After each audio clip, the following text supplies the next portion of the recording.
Hey, welcome back to the About the Labor podcast here at zonecoverage.com. I am BJ Reidell, back here with my guy, Drew Mahowald, and today we're talking about a Minnesota Vikings loss for the first time in what seems like forever. Vikings lose at Carolina this week. It certainly wasn't pretty. Basically, top to bottom, a lot of things went wrong for the Vikings this week. Drops, penalties, a lot of stupid stuff in general. But we're still going to talk about it. So let's start off here with the word from our sponsor here. I don't have a script for you guys today, so I'm just going to rattle a couple of these names off here. Starting with SOCOM Creative, make sure to check out their website. They do a fantastic job marketing products and all kinds of stuff, creating apps and whatnot. Black Stack Brewing, as always, is fantastic beer. If you were at the beer pong tournament this weekend, we really appreciate that. We had a great turnout and seemed like everyone was pretty happy with that. El Burrito Mercado, fantastic job with basically all their food. I personally really enjoyed the quesadilla from there. They did a great job. And then also Ohm Brewers. I checked out my first session of beer yoga this weekend, and they're the real deal. So make sure to buy into that as well. And then I believe Running Tap as well. So all of those sponsors and people that we're associated with, make sure to check them out. So let's get into Case Keenum here. Starting with his overall performance. What did you think, Drew, of what Case Keenum did for, in terms of overall performance? He had spots where he looked really good, I thought, and he had spots where I really was not impressed at all. Yeah, this is the Case Keenum I think we've seen all season. I think there was nothing terribly different today. It's just that I think the interception obviously on the throw to Diggs wasn't all of his fault on the little quick screen, and then he did have the one ball that was underthrown on that deep corner earlier in the game for that interception. But I think for the most part, he missed a few throws. He made some plays with his feet. That's just kind of what we've seen from Case Keenum all season long. So I really don't think there's anything different to take away from this game. I think again, I think the offensive line had a negative impact on his game and his production, with those injuries. No Elflein, no Reef for a lot of the game. And obviously Mike Remmers is still out. So I think that it had an effect on his performance and an effect on the passing game. But I think overall Case Keenum was Case Keenum. He made some plays with his feet that probably shouldn't have been made, and he did miss a few throws that he maybe should have made as well. I look back to that one in the end zone that was thrown to Diggs that really could have. I think it hit Diggs in the chest, but I think if it was placed a little bit farther towards the corner of the end zone or towards the pylon, it could have been 6 points. But those are just some examples. I think just overall, though, I really don't think there's anything much to take away from this game as far as Case Keenum's performance is concerned. Yeah, like you said, I think Case Keenum is still the same guy. He's going to make some really, really nice plays. Particularly, there was a stretch in that second half where the Vikings really needed to start getting yardage, or they weren't going to have even a shot.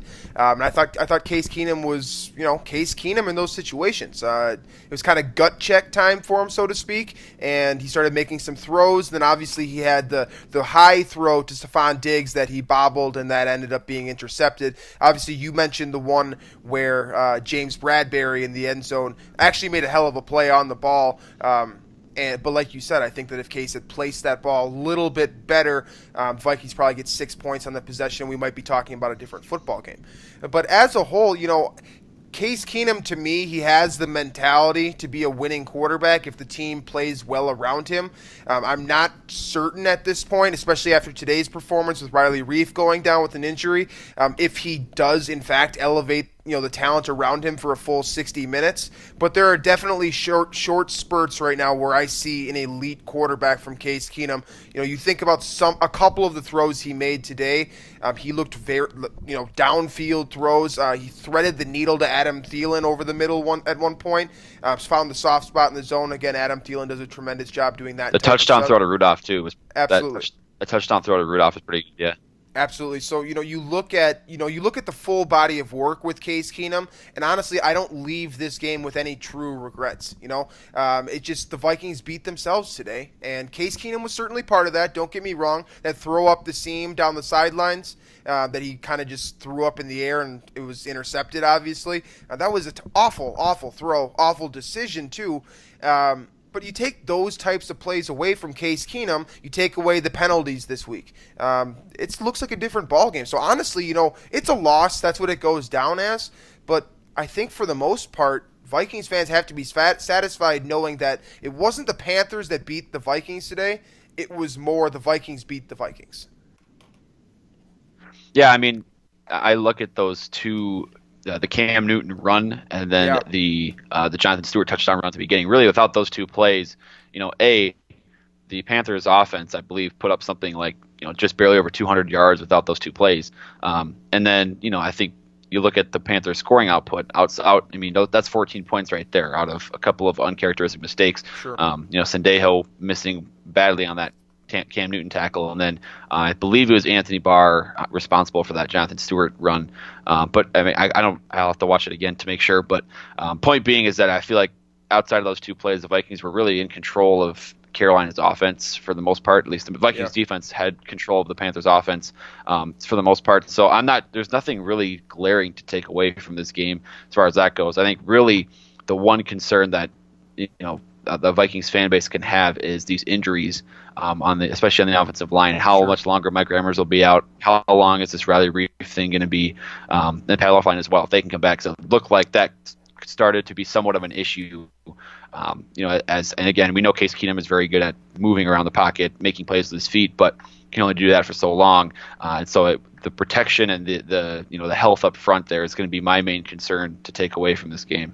Absolutely. Let's talk about Riley Reif. Let's jump right into him here, because obviously that's kind of the biggest takeaway from this game. I think a lot of fans are very concerned about Riley Reif being out, and rightfully so. I mean, you saw how much of a difference he made in this football game when he was in there. Riley Reif has been a difference maker all season long for the Vikings, and, you can be a difference maker without being out there as well. You could see it was a seismic shift when Riley Reif went out of that football game. And that's scary. I absolutely think that's if the Vikings play like that along the offensive line, Elflein was also out. I'm sure that caused problems for him as well. But if the Vikings block like that moving forward, Rashad Hill had probably the worst game of his career in my opinion. They simply, Nick Easton, not awesome. As a whole, the collective unit, they need to be better. And if they're not better, this team is going to lose, and they're going to lose early in the postseason. So right now, you look at the body of work, you look at this team, you look at what they've been able to accomplish, at this point in the season, and they're definitely a Super Bowl caliber team. But you can't play like that. You're not going to play well. I don't care who's in there. I don't care. It's next man up mentality. That's what these Vikings players tell the media. So let's prove it. If it's next man up, the next man up has to step up. I'm looking at guys like Jeremiah Searles, who not awesome today. There needs to be, they need to play better when injuries strike, because injuries are going to happen. And while I do believe that Riley Reif will be back in time for the postseason, that's not a certainty at this point. So some of these guys are going to get an opportunity to play over the next couple of weeks, whether that's Remmers coming back, something that I tend to expect to happen for next week. But when you get your opportunity, you got to take advantage of it. And that can be said about all 53 men on this roster, but specifically the offensive line if this team expects to beat the Bengals next week. Yeah, I mean, I look at this this group of offensive linemen, and I really only see one true left tackle, because I think Riley Reif has established himself in his career as more efficient on the left side. And though he has played both sides, and I feel like both Remmers, obviously Remmers, Rashad Hill as well, Jeremiah Searles as well. These guys are, to me anyway, I feel like they're more comfortable and better suited on the right side. So that's kind of where the Riley Reif injury, is a big concern, because I think you're taking Rashad Hill, and that's not that he hasn't played left tackle, but he doesn't have all the experience in the world there. Right. And I think it seems like he's more comfortable playing right tackle, and he's been better there in his Vikings stint at right tackle. So I think that's the concern I have moving forward, because I look at what this Vikings offense was able to do. They were able to regroup and put up some points when they needed to down the stretch. So I think that's the big concern right now is if the Vikings do have to end up playing without Riley Reiff here down the stretch for a few games, how much does that impact things? Because we really haven't seen the Vikings offense without Riley Reiff. And I think that's something that we need to be concerned about, because if the Vikings end up needing to play from behind, that was something too that the Vikings haven't played from behind really all season for very much of the year, especially outside of those two losses. I mean, how much have they really been behind in games? And today was kind of a test to see how they managed that. And they did make it a game for what it's worth, and a lot of that too, that big Cam Newton run kind of sealed the deal. So we'll see. It's a bit of a wild card, but there's not a big enough sample size yet to really determine how the Reiff injury will impact things, assuming he's out a game or two. But that's the one big concern I have. It is worth noting here that Carolina does have a tremendous defensive line. Star Lotulelei, Kawan Short, they both showed up in big ways. I mean, they pass rush off the edges, with the best of them. So for what it's worth, I mean, and it's not worth much because it is a loss still. For what it's worth, you don't get a pass, but to a degree, it's understandable that some of these guys who haven't played a whole lot this season, getting thrown in there against a very dominant defensive line in Carolina, it's understandable. It's just not acceptable. You know what I'm saying? So the Vikings need to play better through adversity. That's something that they have done all season long. They got to knock off the penalties. I mean, we'll get more into this when we talk more about the defensive side of the ball. But, guys like Anthony Barr, who have been tremendous all year long, you can't have those stupid 15-yard penalties where the ref is going to call it. Just stuff like that just can't happen. So, speaking of things that can't happen, by the way, how many drops did Stephon Diggs have today? Was it 2 or 3? Well, Adam Thielen had 2 drop touchdowns. Adam Thielen, I mean, at the end of the first half. Yeah, so I mean, you look at the wide receivers today, and yes, again, they got it done when they needed to for the most part. But like you said, that touch that at the end of the half, and I think this is something that we'll probably touch on when we get into the Twitter questions here. But that ball that was ruled incomplete in the end zone, that I personally thought that Adam Thielen caught, don't give him even a chance to overturn that play. That's just.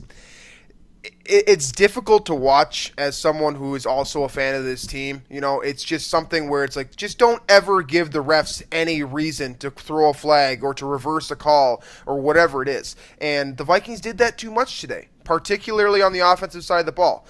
Like you said, the defense had their lapses as well, but the offense was really kind of the Achilles heel, in my opinion, today. Yeah, I mean, I think that's what you have to look at here because, again, I think there was a lot of big mistakes that kind of essentially kill the Vikings. When you shoot yourself in the foot as much as the Vikings did today, and you can still compete and nearly win the game, right? I think that's a positive sign to look at here, and that's kind of why I'm with you in that I'm not that upset about the way the Vikings lost this game, because this is Panthers. We mentioned in the pregame pod that the Panthers aren't, I don't think they're dominant, but they're definitely a team to be reckoned with in the NFC, playing at home and playing with, they have a lot to play for. And when you consider their playoff situation right now. So it's not like winning at Carolina is anything easy, and to play probably one of their worst games of the season, I think, and to still, have a tie game with just a few minutes left. And really the Cam Newton run kind of ended the game. But to be that competitive in a game in which so many uncharacteristic mistakes were made, I think that's something positive to take with this team moving forward, because if they do get in, if they have another game kind of like this in the playoffs, they're not out of the game, which I think, a lot of other teams that are still in the playoff hunt, you really can't say the same thing about those teams. Absolutely. So, to round out the offense, let's talk a little bit about the play calling and kind of, I guess, the way that Pat Shurmur decided to manipulate the offense today in general. So for one, I thought that Pat Shurmur had stints where he was making some very good play calls. There was a couple of times where, he was getting chunk yardage off of plays that, realistically weren't intended to be long gainers. For example, those slants crossing over the middle. Yeah. I mean, on third and short, I don't know why the Vikings just don't run slants with Diggs and Thielen every single time, because it seems like they get off the line of scrimmage and one of them is going to be open basically no matter what. But specifically with the way they were, Pat Shurmur was calling the rushing effort today. I thought Latavius Murray had a couple of huge runs, a couple of beast mode runs. He looked like, honestly, there was one play specifically where he kind of looked Marshawn Lynch-esque. We're throwing guys off of him and whatnot. That was extremely impressive. But, of the two, how about Jerick McKinnon today? I mean, I know he didn't get a ton of touches, but when the ball was in his hands, my goodness, is he not a different player this year than he was last year? Yeah, I mean, it looked like we talk about cutback runs sometimes and how teams have, to some extent, taken advantage of that against the Vikings' run defense. And it looked like McKinnon did that a couple times early on in the game, and that kind of, it appeared that it was going to be a Jerick McKinnon game where, over the season here, they've kind of gone with the hot hand, and it's been Murray the last few weeks, and I kind of expected McKinnon to get really the bulk of the carries today. But it seemed like they for whatever reason, outside of those two Murray runs that you mentioned, I think there's a couple of them, he really didn't do anything on the ground. He had finished with 14 yards on 9 carries, whereas McKinnon had 46 yards on 7 carries. It looked like he was in a better rhythm, and it looked like his running style fit because you had Elflein out of there at center, and then you had Nick Easton in there at center, and then you had Jeremiah Searles, who then eventually got moved over to right tackle for Isadora.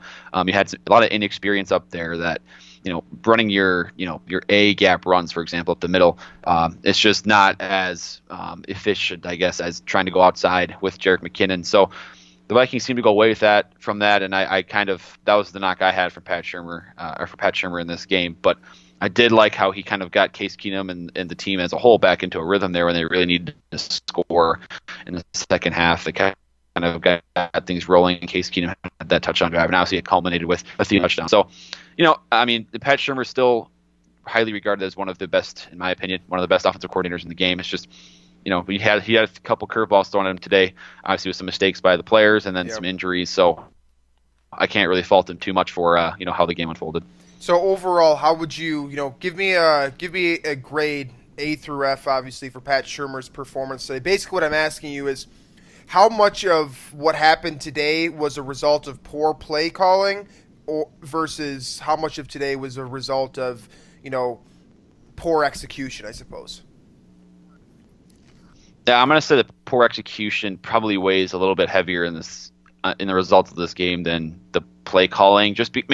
I think this game's completely different. If the Diggs touchdown or would-be touchdown was thrown 2 feet to the Diggs' left, or Thielen catches one of those 2 touchdowns, this game turned several times on these big plays that all seem to favor Carolina, and so I think execution, but just I guess I don't want to say unlucky, but it just seemed like the big plays favored Carolina today, and that's the difference. So I'm not really going to blame a whole lot of this on coaching, and I'm for a grade, from what we know about Shurmur, how he's called games throughout the season, I'll give him a C+. I mean, it was just run of the mill game for him. I don't think he did anything excruciatingly bad. I don't think he did anything extremely well. Yeah, I completely agree with you. C+ sounds like a good grade to me. A little bit like average, maybe a little bit better than average. That's kind of what a C grade means to me. Sure. So yeah, that works on my end. So let's jump over to the defensive side of the ball now.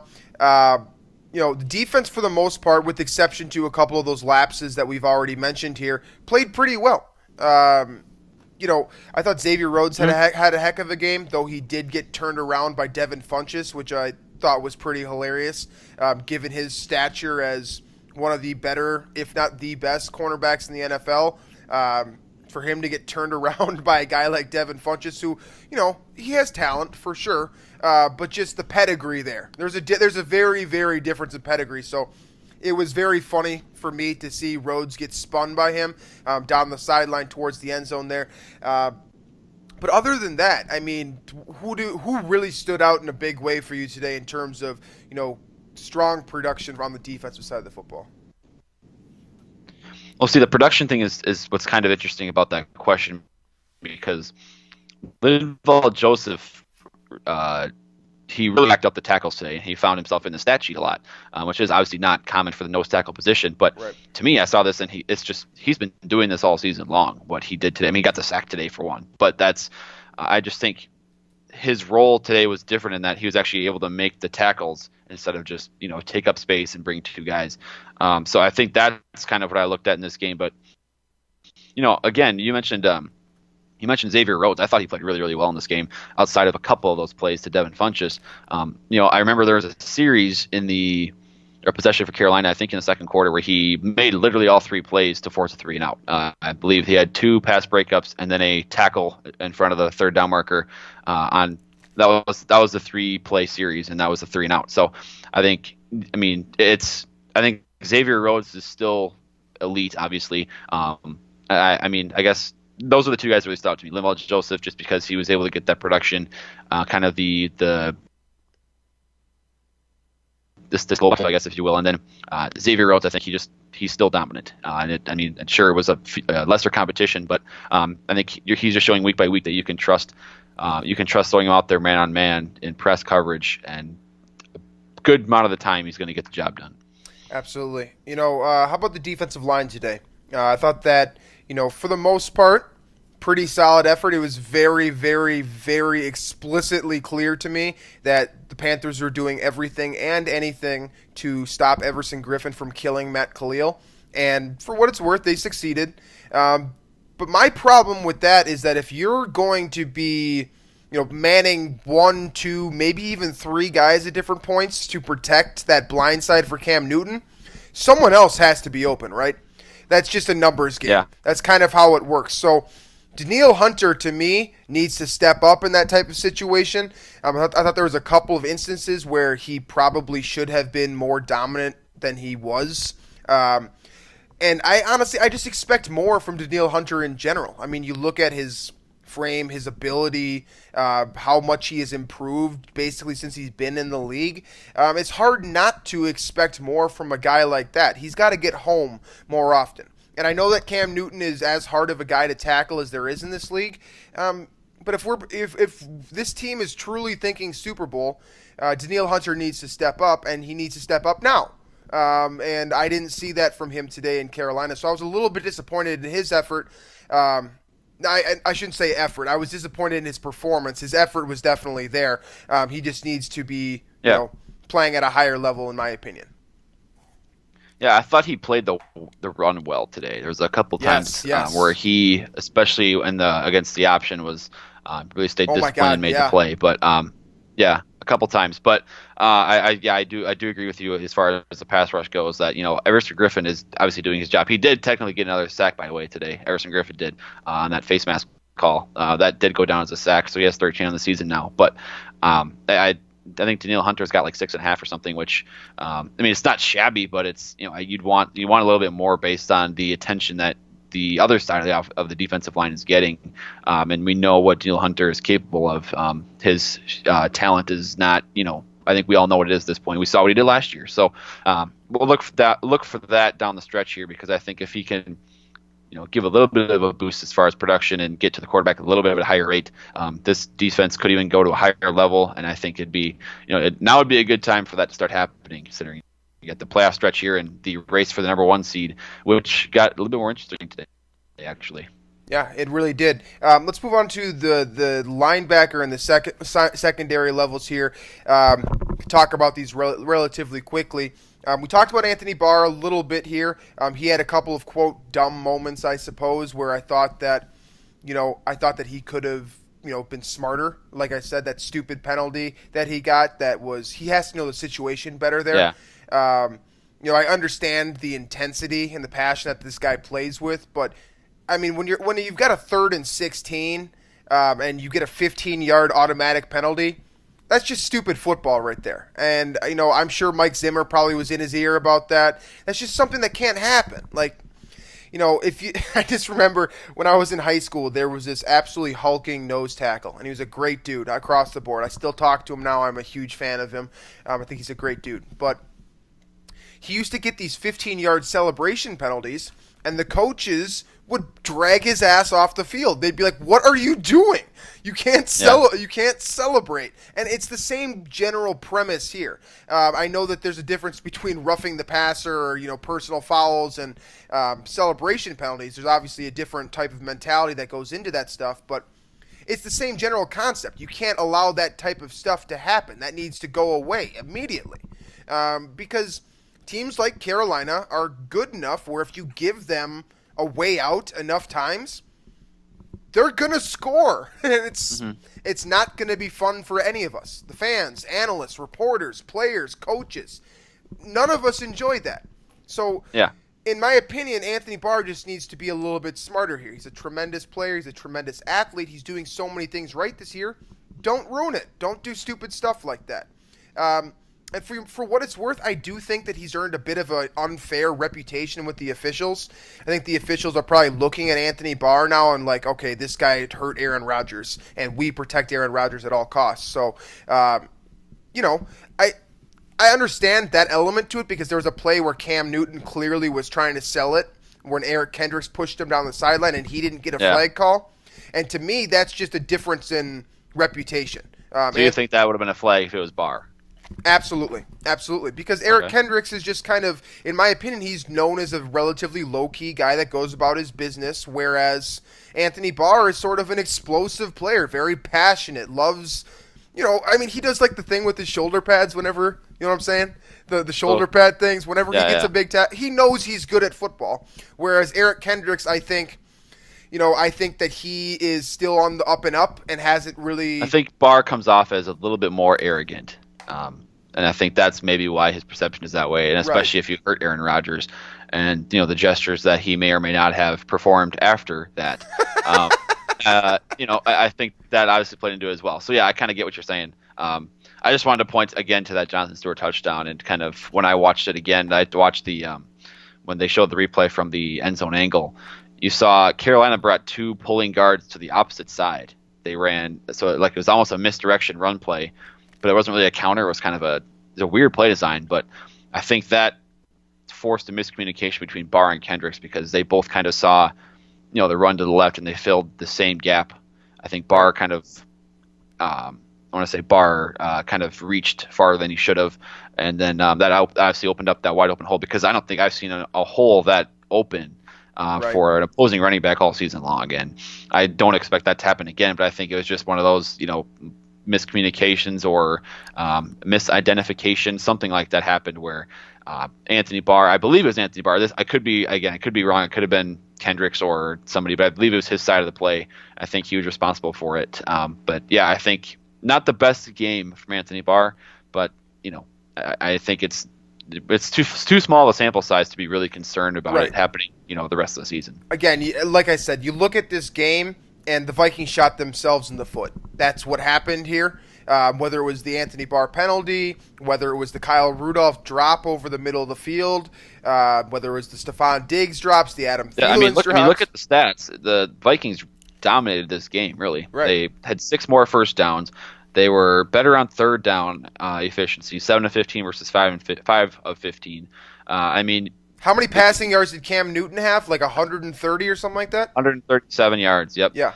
They had 216 rushing yards, but outside those 2 plays, they had 100? 105.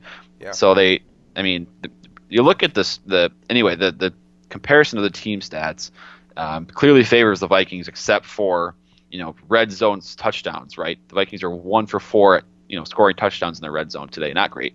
And then the turnovers, 3-1. I think it's pretty simple. What really made the difference in this game is just those situational football, which the Vikings have excelled at so much this season. As far as the red zone and then the turnovers, and that just filled them today. If you watch the football game at all, honestly, if you watch that football game from front to back, it was pretty damn clear who the better team was, right? I thought the Vikings were obviously the better team today on the road in Carolina. It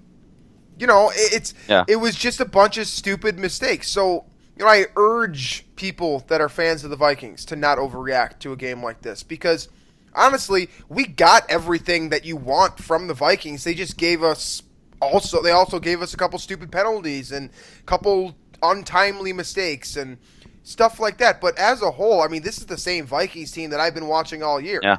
The only real difference is we saw guys like Harrison Smith making mistakes.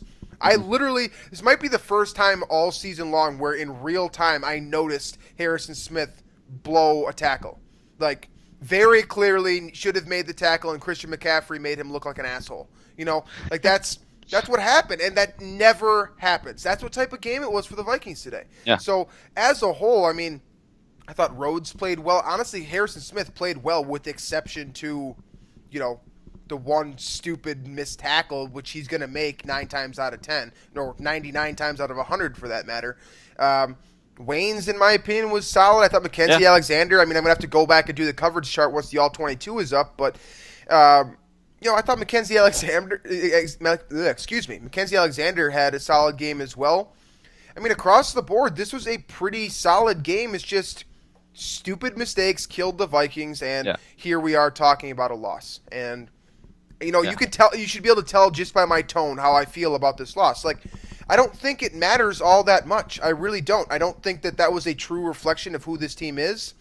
I just think that, end of the day, you can't make those stupid mistakes. You got to be smarter. I mean, there's too many Notre Dame guys on this team, and too many UCLA guys on this team, and just smart people in general for dumb mistakes and untimely errors. This is an intelligent football team that understands their gaps, or their coverage, or whatever it is. They play very well as a cohesive unit, and just a couple of individual mistakes really threw this game for a loop, and that was really the difference overall for me today. So from there, let's finish up here with the Twitter takes, and then we'll be out. Yeah, we got a couple. Actually, you got them. We got them from email. We have a friend named Daryl gave us a couple questions by email.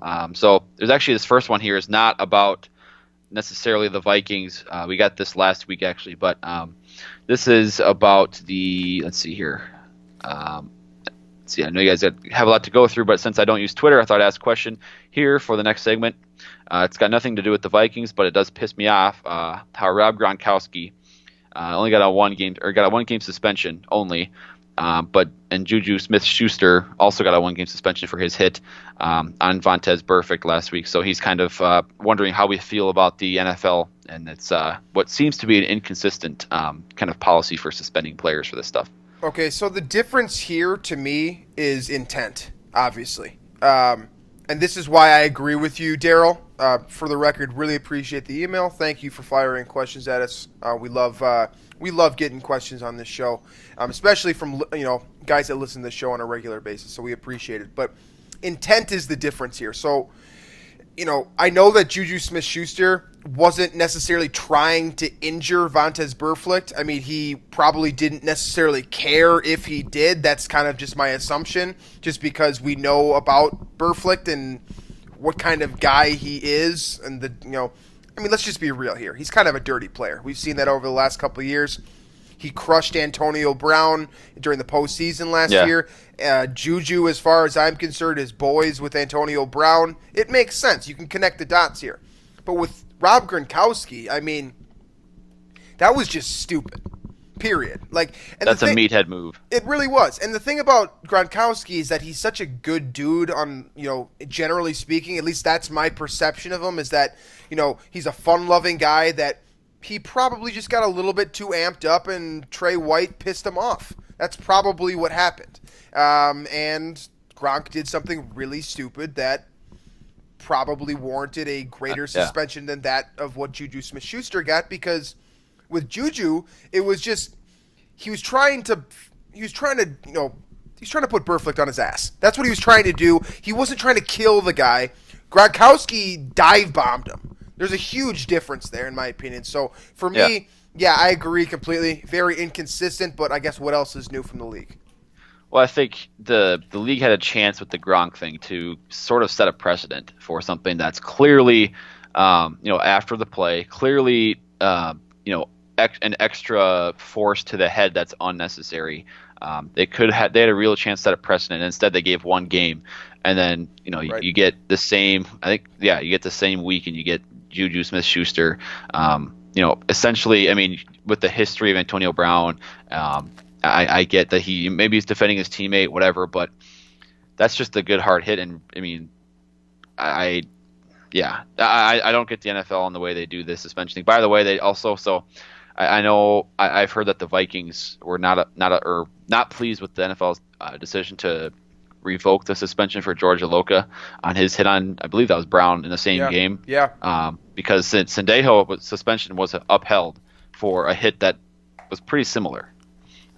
So the point is, there's no precedent for the NFL. There's no precedent. There's no strict like policy or rules. There's not really. It's just kind of they go on a case by case basis when the game is changing every single year, and it makes it so difficult to know what to expect. And every single time they hand down a punishment, there's going to be disagreements about it because nobody knows what actually is the correct way to go about this. Right. And I think there has to be some sort of regulations or rules or whatever it is to kind of assess these things, because it doesn't seem like they have. It seems like they really don't know what they're doing when they do this. It's interesting because I think that they try too hard to be objective when realistically, when you're evaluating suspensions, I think intent is probably the number one thing you should be evaluating.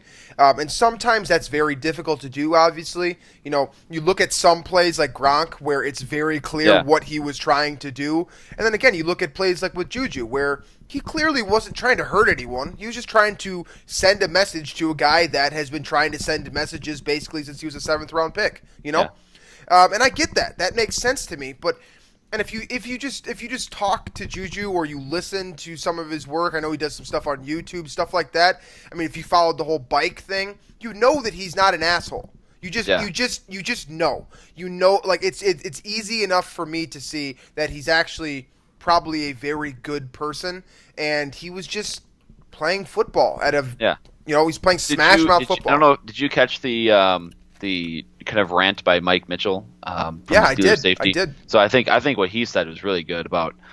This was, I think, a week ago. He was asked by the media how he felt about the physicality of the Steelers-Bengals game, and he basically said that the NFL is at the very simplest level. He said the NFL is punishing the players for playing football because and he talked about how it's impossible to for players running at 15, 20 miles an hour to line up and hit players accurately all the time within that frame of the the shoulder pads to the waist. Yeah. And I kind of agree with him. And they also added the fact that sometimes things happen where, and he mentioned an example of where Andy Dalton threw a bad pass. Or not Andy Dalton, I think it was different. But regardless, if the quarterback throws a bad pass and forces the receiver to, for instance, dive or leap in the air or redirect himself to go catch the ball, and that just happens to line up with the path of the defender and where his head would be, that gives the defender a 15-yard penalty and a fine and then maybe a suspension for essentially because the quarterback threw a bad ball. So I don't know. It's very difficult to evaluate, and it's always going to be a topic that's controversial, but we've probably spent too much time on this one. So I'll move to Daryl's next question here. He's asking about another rule kind of controversy, but Thielen's catch or maybe lack thereof at the end of the first half. How did you feel about this one? Yeah, that was I mentioned that earlier in the show. From what I saw, so I should preface this by this was more a debate about the rules and what a catch is more than anything else to me. Because if Adam Thielen makes that catch and you're playing in your backyard and he falls over and, quote, the ball moved a little bit or whatever the hell the ref said, you're still going to count that as a catch in backyard football, So to me, again, this is the league trying too hard to define something that's undefinable. So in my opinion, that was a touchdown. That's how I'm going to remember that play, is that Adam Thielen caught that football. He got his feet down. He just didn't follow the process, which is subjective in my opinion. It's different for every referee crew. And I don't think the league – I think, to be honest with you, it's unfair to the league to expect them to be consistent with something with the subjective nature. They can't be consistent with this. It's impossible. It is impossible, but it does suck that it seems like the Vikings always get the short end of the stick when it comes to, calls that could go either way. So, if Adam was listening to this, I would tell him that I think that he caught that football and that was certainly a touchdown. I mean, see – The NFL's kind of go-to definition for this has been, maintaining the catch through the ground, which kind of basically means when you fall to the ground and you you strike the ground, that the ball does not move enough to where control is lost. Right. And to me, I saw that happen. I saw the ball briefly, he briefly lost control of the football. And I think that by the NFL's kind of go-to definition for what a catch is now, that would be, not a catch and it'd be a complete, because he was out of bounds when he, landed there and made that catch. But that brings up another interesting rule or kind of debate, is if Thielen was in bounds there, that would still be a catch then. Right. So there's so many twists and wrinkles to it. But at the end of the day, my initial kind of reaction to this question when I saw it was, if Thielen makes the catch 2 plays earlier on a ball that hits him in the numbers, this isn't even a problem. So, just kind of my frame of reference here for anything about the catch rule in general is going back to when we were at training camp. When you and I were sitting, we were sitting in that official meeting, and this is pretty funny. Both of us, for the most part, were relatively quiet. We were just kind of sitting there doing our thing, listening, trying to absorb as much information as possible. And I started to notice that nobody wanted to talk about the catch rule, whether it was Chris Thomason not, asking his general questions would tend to, in my opinion, seem to aggravate players. He didn't seem to be busting any balls that day. Yeah. And so, I thought, Kevin Seifert was sitting there taking notes. I thought one of these guys was eventually going to be like, hey, guys, so what's up with the catch rule? And nobody did. So I decided to be, I raised my hand like I was in 4th grade and basically said to him, hey, guys, what's a catch? And they looked at me like I was stupid. It was one of those things where they all looked at me like, dude, you don't ask that, man. You don't ask that. And it was like a collective, I could feel the entire room leaning in to hear the answer. All the officials gave that look like, we almost made it through this whole thing without talking about the catch rule. And this, had to be the one to bring it up at the very end. But yeah. So, I hope the league can figure this out. I have zero confidence in them ever being able to, because if I ask you a direct question like that and you just stare at me, all that tells me is you have no idea either. That's the answer that I see. That's what I hear. That's what your body language tells me if you're just staring at me like I'm an idiot, because clearly I'm not an idiot because I'm the only one that would decide to ask that question. It's just, and everyone wants to know the answer to that question, honestly. Everyone wants to know the answer to that. And if you're just going to stare at me like I'm an idiot, well, you probably you don't know the answer to the question. That's what that tells me. I've been interviewing people long enough to know that if you look back at me with those dead eyes, you don't know the answer. Yeah, Period. That's the one thing about the whole catch rule that I'm just going to say this quick before we go on to our next question. Obviously maintaining catch through the ground, I understand that rule, but then what's the difference between, when guys remain on their feet when they make a catch, all they need to do essentially is get 2 feet in or 2 feet down on the ground with control, and they have a catch.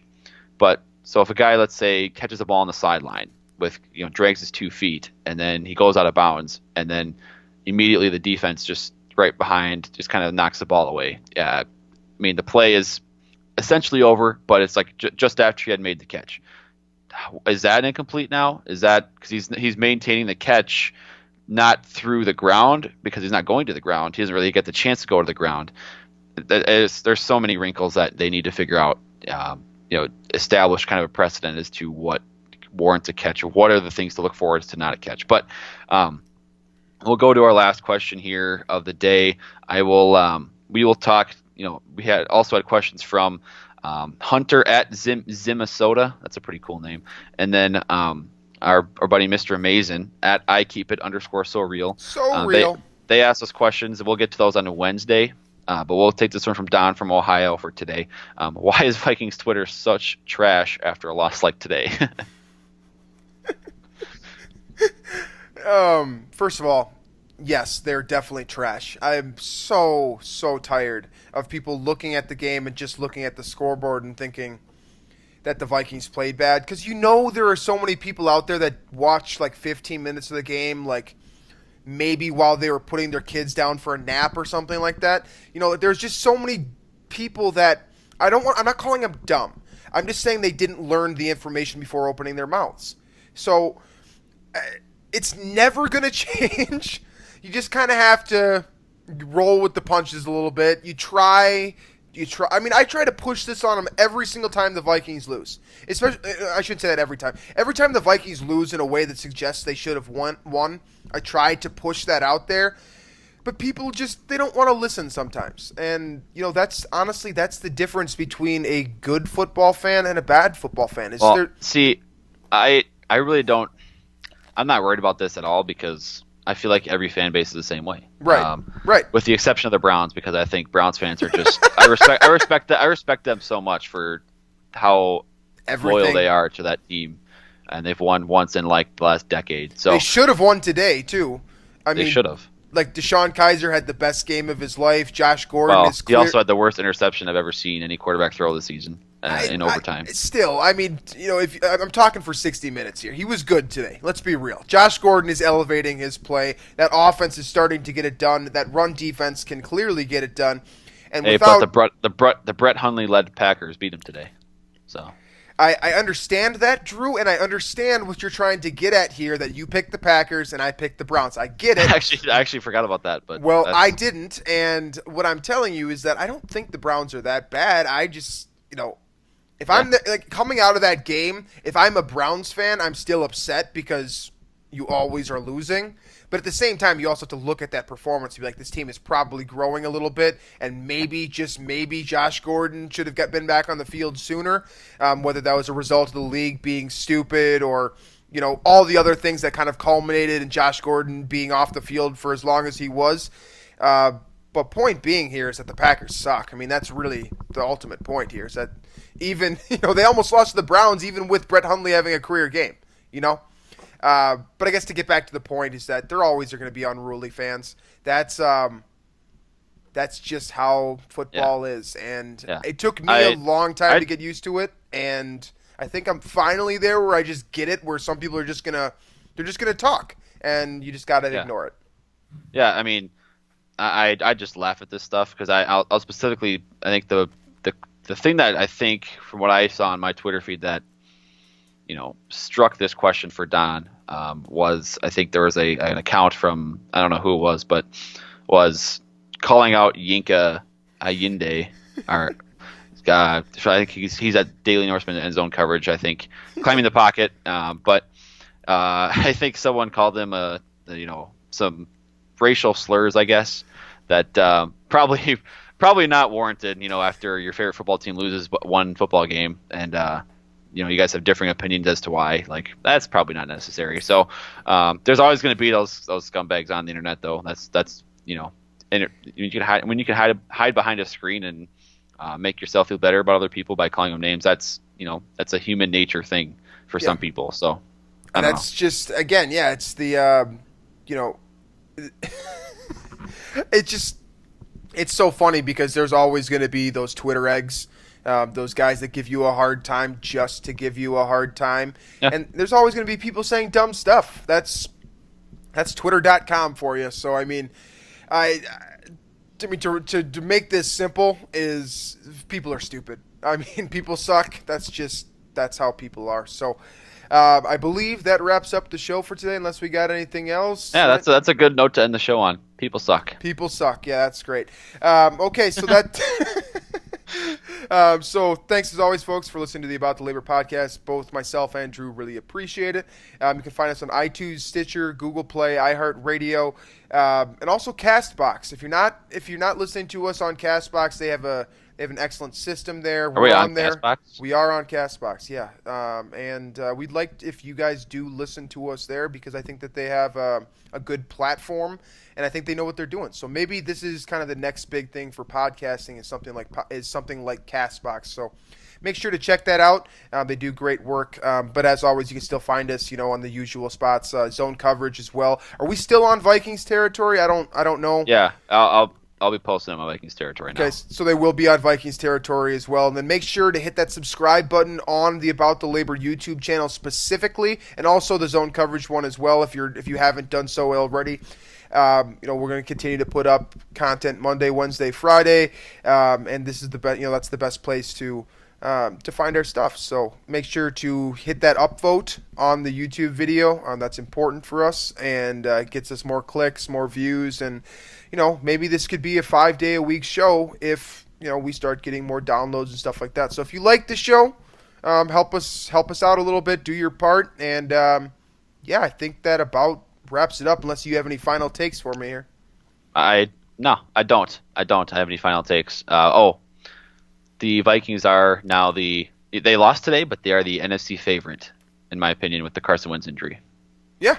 Oh, yeah. I forgot about the Carson Wentz injury. It sounds like torn ACL for Carson Wentz, and sounds like I am not in any way happy about an injury. Right. I want to clarify that, but I'm just stating a fact, or a factual, objectively factual opinion. Maybe I don't know how to say this, but I think Vikings favorite. That's what I'm gonna say. I mean, it's just like never do you want to see a player go down. I'm just going to state this for you because I know that people will be up our ass in the YouTube comments and Twitter and whatnot if we explicitly say, hey, we like that Carson Wentz got hurt. No, we don't like that he got hurt, but does it benefit the Vikings when he's not on the field? Yes. Yes, it does because he's really good at football. He's arguably the strongest candidate for MVP right now, despite the fact that he's likely not playing another game this year. Give me Nick Foles over Carson Wentz all day long if you're a Vikings fan. So the Nick Foles, Case Keenum NFC Championship match. That's what we all want to see. That's exact the form of the Jeff Fisher guys, right? More Jeff Fisher guys, and then maybe the Vikings can even beat Jared Goff on the way there too. So.